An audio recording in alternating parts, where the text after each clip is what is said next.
Kenosha, Wisconsin, AP, the protester and volunteer medic who survived after Kyle Rittenhouse shot him on the streets of Kenosha testified that he pointed his own gun at Rittenhouse but didn't mean to and had no intention of firing it.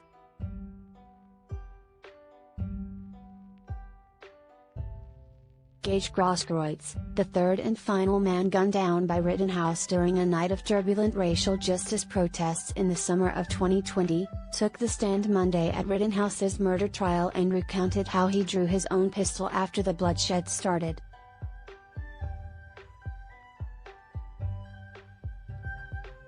"I thought the defendant was an active shooter," said Grosskreutz, 27. Asked what was going through his mind as he got closer to the 17-year-old Rittenhouse, he said, "that I was going to die."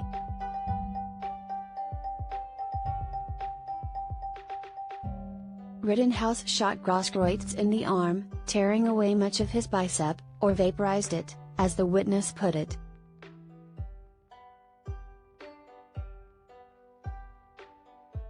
Rittenhouse, now 18, is on trial on charges of killing the two other men and wounding Grosskreutz.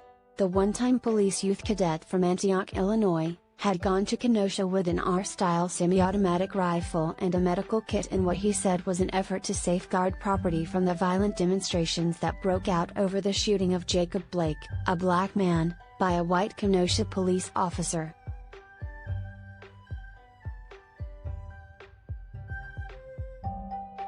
Testimony was expected to continue Tuesday with the state nearing the end of its case.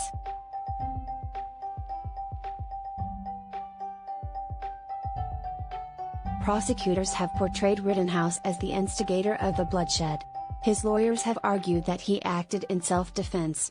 He could get life in prison if convicted of the most serious charges against him.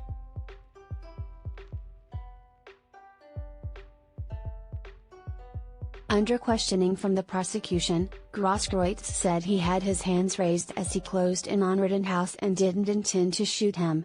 Prosecutor Thomas Binger asked Grosskreutz why he didn't shoot first.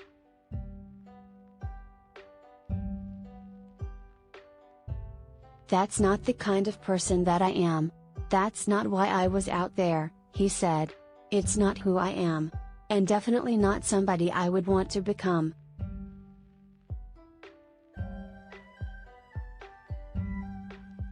But during cross-examination, Rittenhouse defense attorney Corey Garafisi asked, "It wasn't until you pointed your gun at him, advanced on him, that he fired, right?"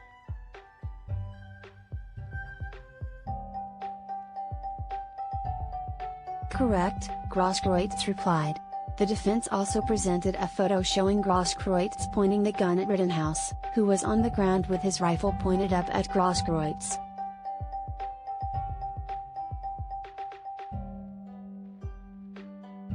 Grosskreutz, under follow-up questioning from the prosecutor, said he did not intend to point his weapon at Rittenhouse.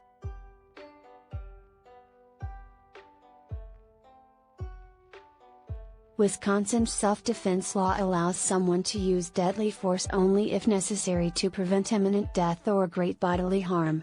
The jury must decide whether Rittenhouse believed he was in such peril and whether that belief was reasonable under the circumstances.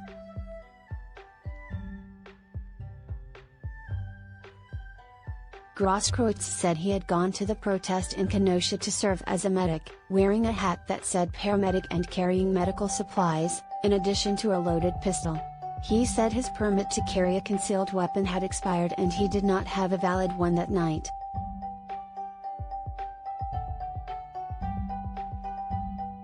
"I believe in the Second Amendment.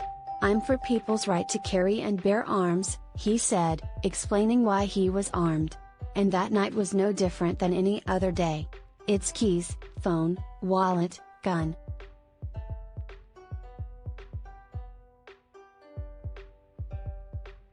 He said he went into action after seeing Rittenhouse kill a man just feet away, the second person Rittenhouse fatally shot that night.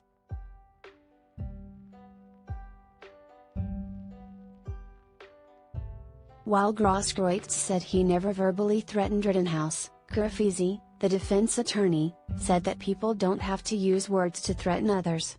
They can do so by their actions, like running after them down the street with a loaded firearm, Karafizi said. Grosskreutz denied he was chasing Rittenhouse.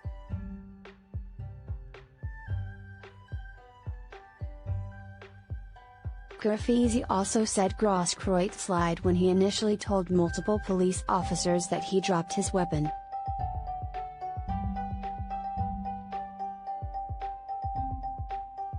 In addition, Karafizi pointed to Grosskreitz's lawsuit against the city of Kenosha, in which he alleges police enabled the violence by allowing an armed militia to have the run of the streets during the demonstration.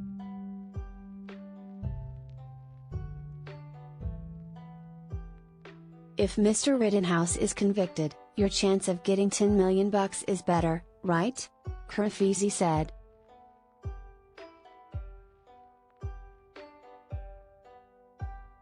Karafizi also asked Grosskreutz if he told his former roommate that his only regret was not killing the kid and hesitating to pull the gun before emptying the entire mag into him. Grosskreutz denied saying that.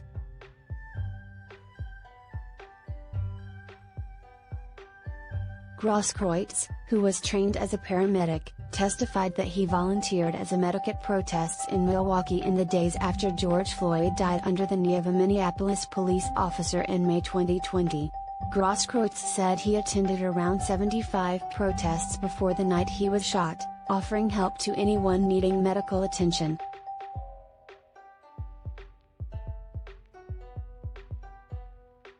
While Rittenhouse is white, as were those he shot, the case has stirred racially fraught debate over vigilantism, the right to bear arms, and the unrest that erupted around the U.S. that summer over police violence against black people.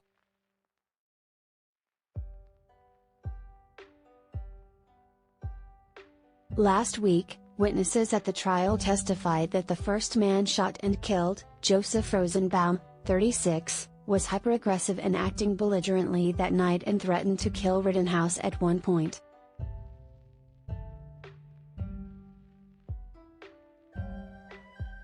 One witness said Rosenbaum was gunned down after he chased Rittenhouse and lunged for the young man's rifle.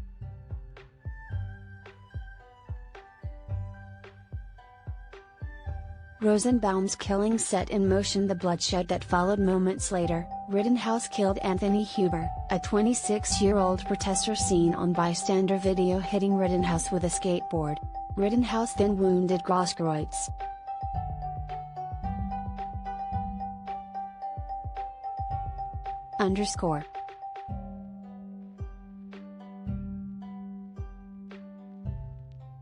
Bauer reported from Madison, Wisconsin, for Leedy from Minneapolis.